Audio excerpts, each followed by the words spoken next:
The old mansion had always had a source of fascination for the townsfolk. It stood at the edge of the forest, isolated and desolate, with its windows boarded up and its doors chained shut. But there was something about it that drew people in, that made them curious about what secrets it held within. One dark and stormy night, a group of 5 friends decided to investigate the mansion. They had heard rumors about the strange happenings inside, about the ghostly figures that were said to haunt the halls. They were eager to see for themselves what lay behind those boarded up windows. The group consisted of Maria, a bold and adventurous young woman with a love for the macabre; Alex, her boyfriend, who was always up for a challenge; Luke, a skeptic who didn't believe in ghosts; Sarah, a timid girl who was easily frightened; and Jack, the joker of the group who never really took anything seriously.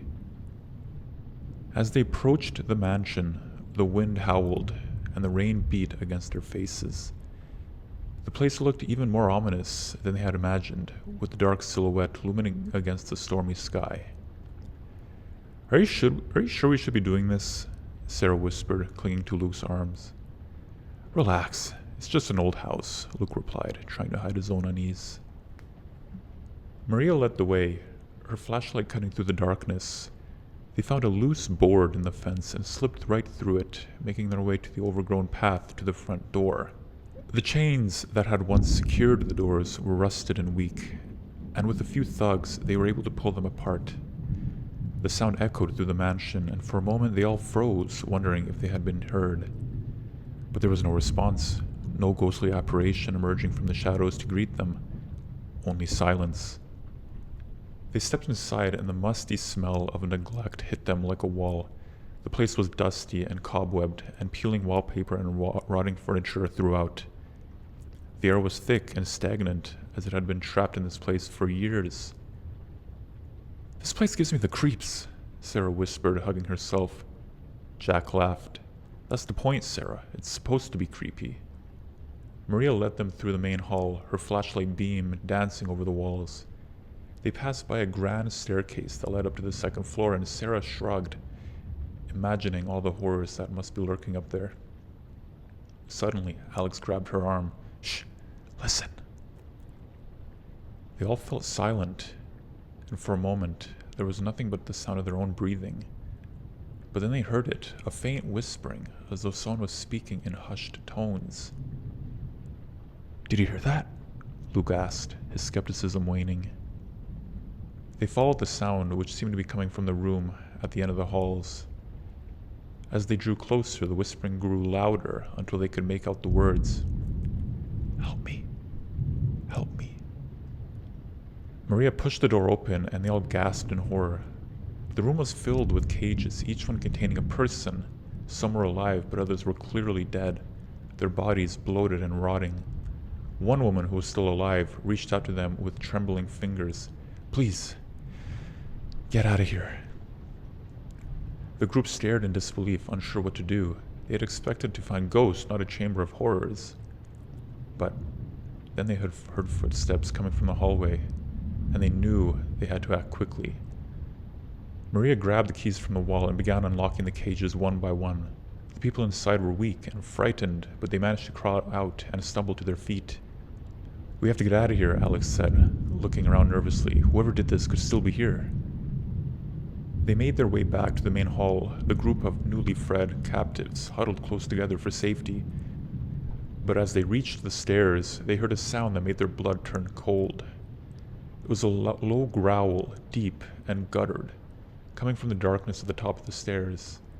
And then they saw it, a figure emerging from the shadows, its eyes glowing red in the dim light. It was like nothing they had ever seen before, a creature straight out of a nightmare. Its skin was black and scaly, its claws long and sharp.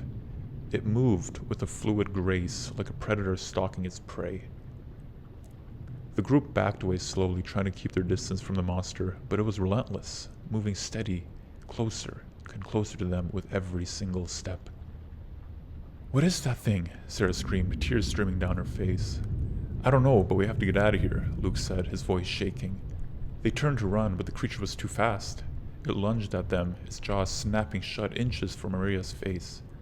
They scattered in different directions trying to evade the monster, but it was too fast, too strong. One by one, it picked them off, tearing them apart with its claws and teeth. Soon, only Maria was left, backed up against the wall with nowhere to run. The creature stood over her, its hot breath on her face. She closed her eyes, waiting for the inevitable, but then she heard a voice, a faint, distant calling out to her. "Maria! Maria!" It was her grandmother's voice, the one she had heard so many times in her dreams. She felt a sudden urge of strength, a will to survive. With a scream, she lunged at the creature, driving her flashlight into its eye. It howled in pain, stumbling backwards. Maria seized the opportunity and ran out, not looking back until she was safely outside of the mansion. She collapsed on the ground, gasping for air. The rain had stopped, and the moon was peeking through the clouds. In the distance, she could hear sirens, the sound of police and ambulance coming to the rescue. She knew she would never forget what she had seen in that mansion, the horrors that had been unleashed there. But she also knew that she had survived and that she had found the strength to fight against the darkness. And as she looked up the sky, she knew her grandmother was watching over her, guiding her towards the light. Maria eventually got up from the ground and walked towards the approaching sirens. She was met by a team of police officers and paramedics who immediately tended to her wounds. As they asked her questions about what had happened, Maria found it difficult to put into words the horrors that she had experienced in the mansion. But she knew she had to try, for the sake of the other victims who had been taken away from her. The police searched the mansion and found evidence of a large human trafficking operation. They also found the remains of several other victims, confirming Maria's worst fears. In the days that followed, Maria's story made national headlines.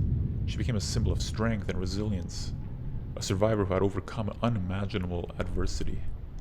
People from all over the country sent her messages of support and gratitude, thanking her for speaking out and helping to bring the traffickers to justice. But despite the outpouring of love and support, Maria still struggled to come to terms with what had just happened to her.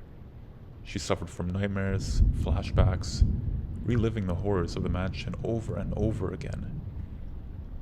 It was until several months later, when she received a package in the mail, that she finally found some closure. It was a letter from her grandmother, written before she had passed away. In the letter, her grandmother expressed how proud she was of Maria and how much she loved her. She also revealed a secret that had been kept hidden for many years. She too had been a victim of human trafficking, rescued by a kind of stranger who had taken her to safety. Reading the letter, Maria felt a sense of connection to her grandmother that she had never felt before. She realized that she was not alone in her struggle, that there were others who had faced similar horrors that had come out the other side. With a newfound sense of purpose, Maria became an advocate for human trafficking victims, using her story to raise awareness and encourage others to speak out. She knew that there was still darkness in the world, but she also knew that there was light, and that it was up to each and every one of us to fight for it. Maria's advocacy work became her life's mission. She spoke at conferences and rallies, sharing her story and raising awareness about the horrors of human trafficking. She met with the survivors, and together they formed a support group to help each other heal from the traumas. And as time passed, Maria found herself feeling stronger and more empowered than ever before. She knew that she had a purpose in life, and that purpose was to help others who had been through what she had experienced. One day, as she was walking through the park, she heard someone calling her name. She turned around to see a young woman running towards her, tears streaming down her face. "Maria! I don't know who else to turn to," the woman said, gasping for breath. "I've been taken, and they are going to sell me. Please, you have to help me." Maria's heart raced as she recognized the fear and desperation in the woman's eyes. She knew that she had to act fast if she was going to save her. She called her contacts in law enforcement and quickly organized a rescue operation. With their help, she was able to track down the location where the woman was being held captive and coordinated a successful rescue mission. The woman was free, and Maria knew that she had made a difference in her life. It was a feeling that she would never forget. From that day on, Maria continued her work, tirelessly fighting against human trafficking and helping those in need. She knew that she could never undo the horrors of her own past, but she also knew that she could use her experiences to make a positive impact on the world. As she looked back on her journey, Maria realized that the darkness she had faced had not defeated her. Instead, it had given her strength and resilience to overcome it, and in doing so, she had become a beacon of light for others, a source of hope and inspiration in a world that so desperately needed it.